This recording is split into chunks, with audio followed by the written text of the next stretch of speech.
Anda kembali menyaksikan Berita Bandung bersama saya Rusdi Maulana. Bagi Anda yang baru saja bergabung, kami hadirkan kembali 3 berita utama pagi ini. Seorang pemilik pondok pesantren di Kabupaten Bandung diduga mencabuli 3 santriwati di bawah umur. Pembangunan tol Cisumdawu terhambat dampak lingkungan dan pengadaan lahan.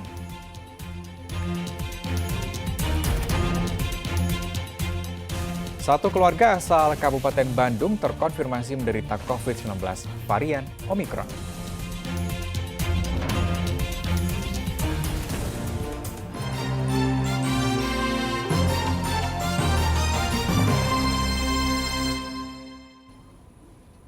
Pembangunan jalan tol Cisumdawu terkendala masalah dampak lingkungan dan pembebasan lahan. Pembangunan jalan tol Cilenyi-Sumedang-Dawan Cisumdawu, seksi 2 di wilayah Sumedang masih terus dikerjakan. Gubernur Jawa Barat yang meninjau perkembangan pembangunan jalan tol tersebut di wilayah Jatinangor menyatakan pembangunan jalan tol ini masih terhambat peristiwa longsor di Desa Sirna Mulia, Kecamatan Sumedang Utara, dan masalah pembebasan lahan yang belum selesai. Namun secara keseluruhan pembangunan sudah mencapai 90%. Sehingga kalau dari laporan kontraktor dan semuanya merasa bisa menyelesaikan dengan sempurnanya itu dioperasikan di bulan Juni 2022. Nah, kalau jalan tol ini sudah tembus Kertajati, harusnya tidak ada alasan lagi, Kertajatinya sepi kan, karena jarak tembus dari Bandung ke sana bisa 40-an menit. Adanya jalan tol sepanjang 63 km ini akan memangkas waktu tempuh dari Cilenyi menuju Bandara Internasional Jawa Barat Kertajati di Majalengka dari 3 hingga 4 jam menjadi sekitar 40 menit. Agun Gunawan melaporkan dari Kabupaten Sumedang. Ya, sementara itu informasi lain, satu keluarga asal Kabupaten Bandung terkonfirmasi menderita COVID-19 varian Omikron setelah pulang dari salah satu negara di Afrika. Rumah Sakit Umum Daerah Al-Ihsan, Bale Endah, Kabupaten Bandung saat ini masih mengisolasi satu keluarga berjumlah 5 orang yang terpapar COVID-19. 4 orang diantaranya terkonfirmasi terjangkit virus corona varian Omikron. Satu keluarga tersebut adalah warga Kabupaten Bandung.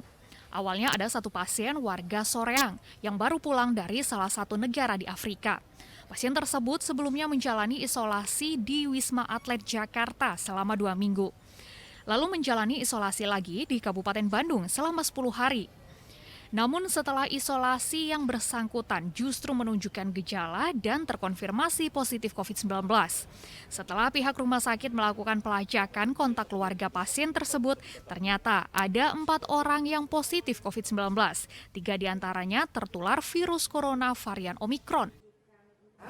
Yang 5 orang itu semua ada di ruang rawat inap dengan kategori yang kuning. Kuning itu yang sedang ringan ya, bahkan tanpa gejala. Menanggapi mulai masuknya virus corona varian Omikron di wilayah Jawa Barat, Gubernur Ridwan Kamil mengkonfirmasi temuan tersebut. Namun pihaknya belum mendapatkan laporan rinci dari mana pasien tersebut tertular. Penularannya masih terkendali karena jumlah laporan masih di bawah 50-an. Tapi 4 orang itu memang ada dirawat di Al-Ihsan. Ya, Itu infonya 3 ada yang bilang 4, yang laporan ke pihak Pemprov berapa Pak yang masuk ke ada Al-Ihsan? 4 orang. Mereka tuh lolos dari bandara atau gimana Kak? belum ada laporan eta di mana kumaha. Pemerintah Provinsi Jawa Barat menghimbau warga memperketat disiplin protokol kesehatan. Apalagi virus corona varian Omikron menurut hasil penelitian ilmuwan memiliki kemampuan 5 kali lebih gampang menular dibanding virus corona varian lainnya.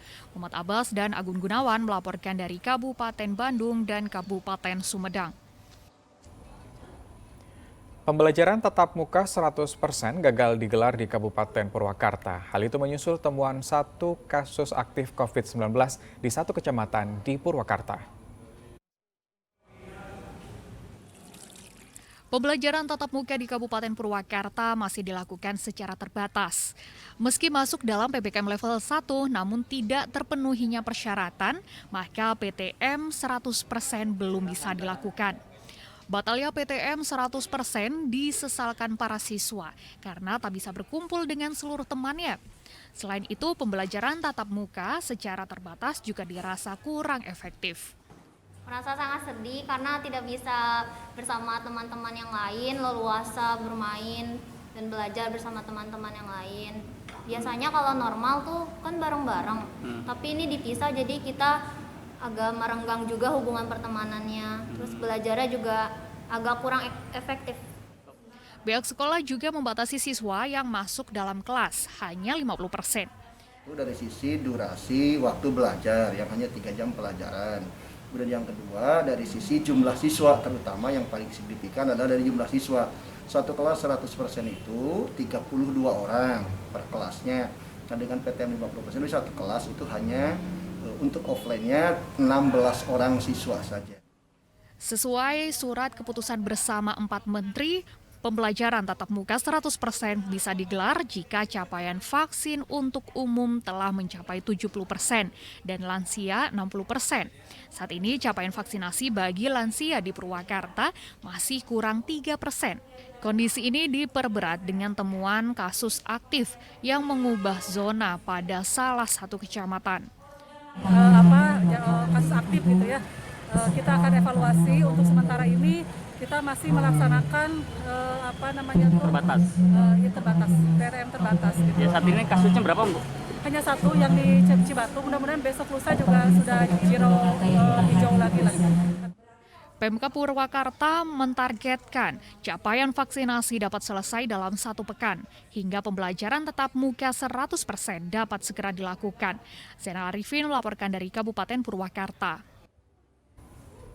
Sementara itu menghadapi pembelajaran tatap muka 100% dan mengantisipasi penyebaran virus corona varian Omikron, vaksinasi anak usia 6 sampai 11 tahun gencar dilakukan di sejumlah daerah di Jawa Barat. Pemerintah Kabupaten Pangandaran Selasa lalu mengadakan vaksinasi bagi anak usia 6 hingga 11 tahun di SDN 6 Pangandaran. Untuk menarik anak mengikuti vaksinasi, Satuan Polisi Air Polres Ciamis mengajak para siswa yang sudah divaksin untuk naik kapal patroli berkeliling perairan pantai timur Pangandaran. Di Kabupaten Pangandaran ada 40.000 anak usia 6 hingga 11 tahun yang menjadi sasaran vaksinasi COVID-19. Senin lalu, murid SD Negeri Eka Sari Pamanukan Subang mengikuti vaksinasi COVID-19. Vaksinasi yang dilakukan oleh Puskesmas Pamanukan ditargetkan akan mencapai 4.600 murid sekolah dasar seiring dimulainya pembelajaran tatap muka di sekolah. Untuk Pamanukan sendiri, total sasaran ada sekitar 4.600. Ya, kita mengejar target untuk mencapai 4.600 ini dari Senin sampai Rabu ya kita kejar. Mudah-mudahan hari Rabu sudah beres semua.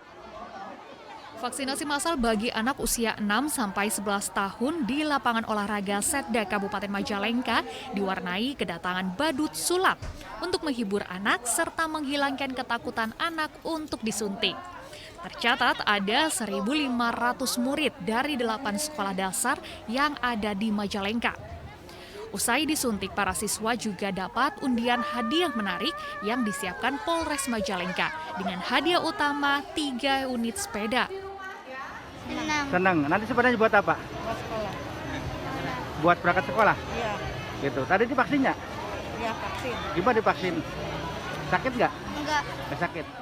Vaksinasi ini dilakukan untuk menghadapi pembelajaran tatap muka 100% sejak Senin lalu.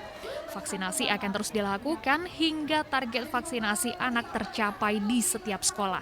Tim Liputan melaporkan dari Kabupaten Pangandaran, Subang, dan Majalengka.